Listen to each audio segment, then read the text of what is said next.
Good Sunday morning, everyone, and welcome into today's daily Bible reading for June the 11th. Today we are reading together the story of the downfall of Jericho in Joshua chapter 6. Thanks so much for tuning in to today's reading. Before I forget, let me wish on this fine Sunday a very happy anniversary to Bill and Sherry Watkins. It's their anniversary today. We're very happy for them, and we celebrate with them concerning their love for one another and their love for the Lord and their commitment to Him and each other. What a wonderful example they are, and so many within our congregation are, to those who are still trying to build our way up to the big numbers that they have achieved. We're very thankful for them, and we're very thankful for, again, their love and commitment to God and one another, and for the example that they set for us. Very happy anniversary to Bill and Sherry today. Let me get the text of Deuteronomy chapter 6 up on the screen for us. We'll read along together here. Deuteronomy chapter 6, beginning in verse number 1. Deuteronomy chapter 6, verse number 1. Now Jericho was strongly fortified because of the Israelites, no one leaving or entering. Yahweh said to Joshua, "Look, I've handed Jericho, its king, and its best soldiers over to you.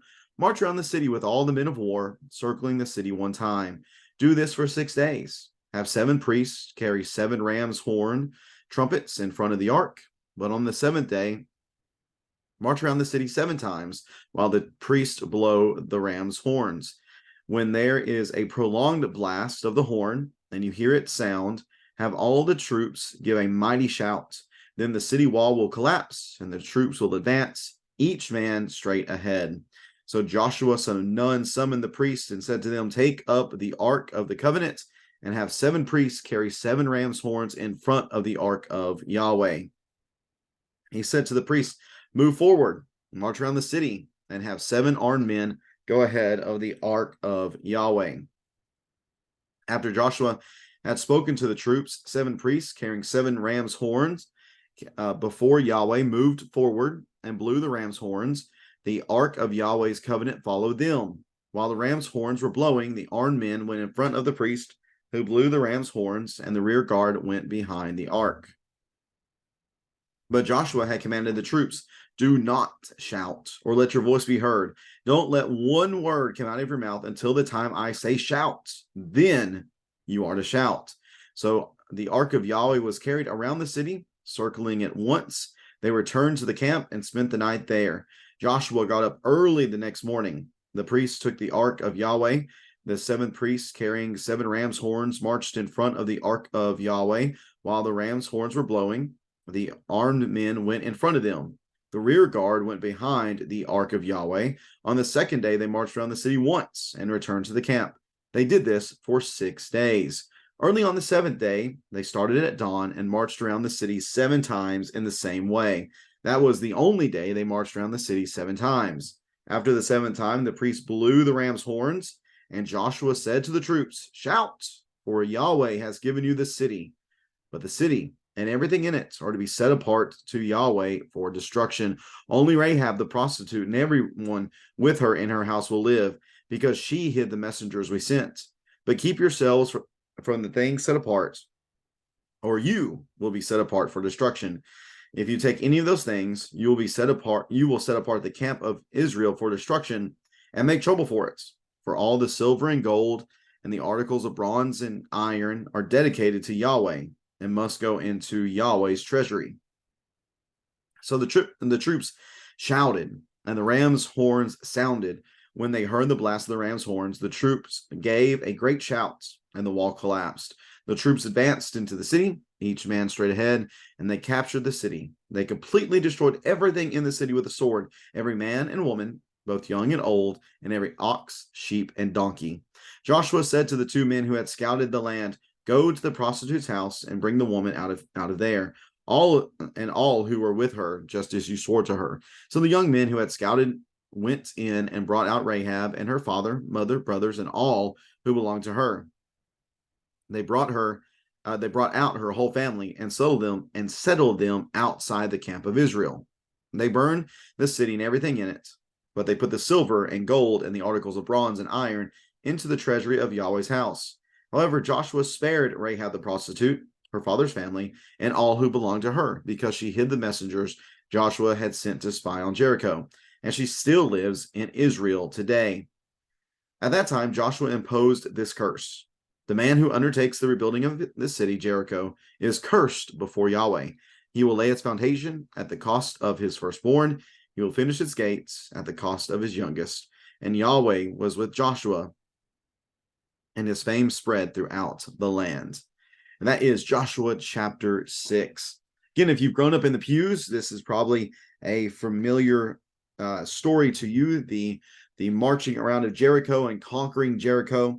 And again, I think it's important to connect this with what we saw at the end of chapter 15, where we see what I believe not to be just a theophany, but a Christophany, the pre-incarnate Christ, the pre-incarnate Son of God, appearing before Joshua and recognizing that he was the commander of Yahweh's army, that he was not for the Israelites, he was not against the pagans, but Yahweh stands on his own. And really, Joshua needed to decide whose side he was on. Was he going to be with God, or was he going to be against God? Joshua, I think, shows the correct response by falling on his face, worshiping this individual, and saying, "What do you want from your servants?" And the commander of the Lord's army says, "Remove your sandals, for the place where you're standing is holy." An echo back from the burning bush. And Joshua did just that. So having all of this described for us, we are thinking that it is time for the people again to, if we go back, actually, if we connect what we see in the beginning of chapter 6, what we see at the end of, or the beginning of chapter 5, we see where the Amorite kings, the Canaanite kings, they all heard about Israel. They were all scared. Text says specifically that they lost heart and their courage failed because the Israelites, again, it's time to go in right now and attack, but they have to go through the circumcision rites first. Well, now we've done all this, so now it's time to go on full steam ahead and attack. And the battle plan is actually quite strange, about as strange as you could come up with. It's not just go straight ahead and attack. Certainly Yahweh could have enabled his army to do such a thing, but instead Yahweh went about this in such a way that there would be no doubt whatsoever who it was that gave them this victory. So what is their strategy that's going to lead them to having such great success? Well, it begins with the ark. They're to take the ark and they are to put it in front of the army and have the rest of the army follow the ark as it encircles the city. It's really the main point of these few verses is the ark itself. The ark is mentioned in verse number 4. It's mentioned again in verse number 6, twice in verse number 6. We see it again in verse number 7. We see it again in verse number 8. It is in verse number 9. It is in verse number 11, verse number 12, verse 13, twice in verse 13. All these mentionings of the ark really, I think, show the emphasis of this being Yahweh's presence among the people leading to this victory. Just going back to verse number 2, Yahweh said to Joshua, "Look, I have handed Jericho, its king, and its soldiers over to you." But how? Well, in a very unconventional way, a way that nobody would expect for this to be able to bring any sort of victory for Israel's army. And yet, this is what they're told to do, to follow the ark, to follow it one time around the city for 6 days. On the 7th day, they're going to march around it 7 times. And whenever Joshua says, "Shout," they're going to shout. And the walls came tumbling down. But again, there were instructions for what they were supposed to do. They were not to keep any of the loot of the city for themselves. That was supposed to belong to Yahweh, either in destruction or in his treasury. And also, we cannot forget what happened in chapter 2 concerning Rahab the harlot and the help that she had offered to the messengers who had come into Jericho. They had promised her that she would be delivered, her and all those who were in her house. And those instructions are given there as well. So they march for 6 days, one time around each. They march the 7th day 7 times. They shout. The walls come tumbling down. The troops advance. And they completely destroyed everything in the city with the sword. Everything is destroyed. Everything is demolished, just as Yahweh had said, which there's instruction there in verse number, let's see here, at the end of verse number 18. If you take any of those things, you will set apart the camp of Israel for destruction and make trouble for it. And that is a foreshadowing, of course, to, I believe, the next chapter, chapter 7, where we see an issue concerning someone not following this instruction. May not do so. Verse 22 through 25 talks about the deliverance of Rahab. And we have the note at the end of verse number 25 that she still lives in Israel today.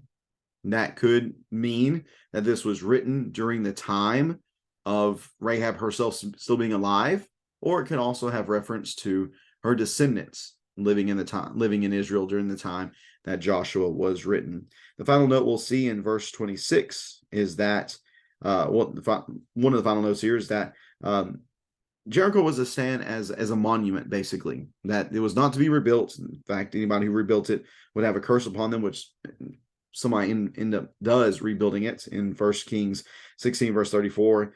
Hiel of Bethel ends up rebuilding it. We'll notice that once we get there. But it was to stay in a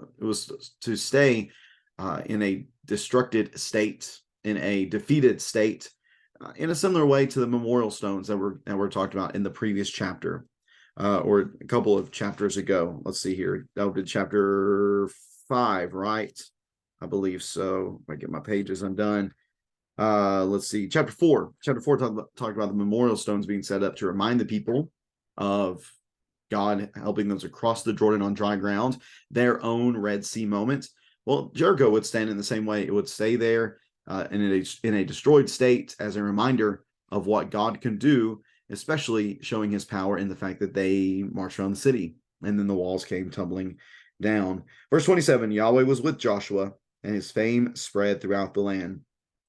Again, the emphasis here within the text is Yahweh, whether it be in verse number 6 or verse number 2, where it speaks specifically about him delivering the city, or whether it be in verse 27, where it speaks about Yahweh being with Joshua. So it's not really Joshua who overcame Jericho, but it was Yahweh through Joshua that did so, or whether it be all the references within here to the ark and the part that it played, and it representing God's presence among the people as they marched around the city.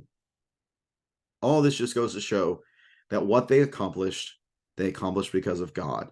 There was no power, really, no strength within themselves in order to accomplish this. And remember, Jericho was a fortified city. If it was so easy to be taken over, why had nobody done it yet? Well, here comes God, the almighty, all-powerful God, who cannot be defeated. And he gives them a really weird way to go about it. And they accomplished it.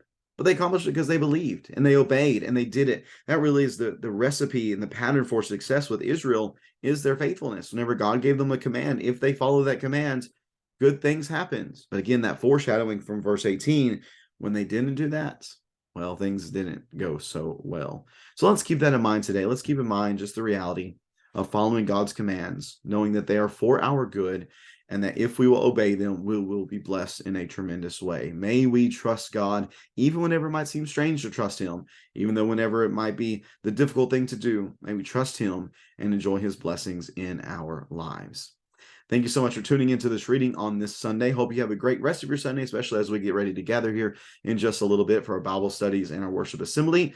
Hope that you will be able to make it then, or if you are not able to be with us in bodily form, maybe you can join us on Facebook or YouTube. You can find our YouTube channel.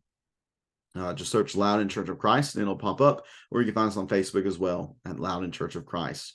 We'll be talking today. We'll be doing another Knowing How to Answer lesson, and we're going to focus on issues surrounding Pride Month and some of the arguments that we might hear from those in our culture, some friends, family, loved ones who might try to give arguments supporting issues surrounding pride. We're going to talk a little bit today about how we can look to Scripture and find good answers and responses to those particular arguments. Again, thanks so much for tuning in. Happy anniversary again to Bill and Sherry. Everyone take care. God bless.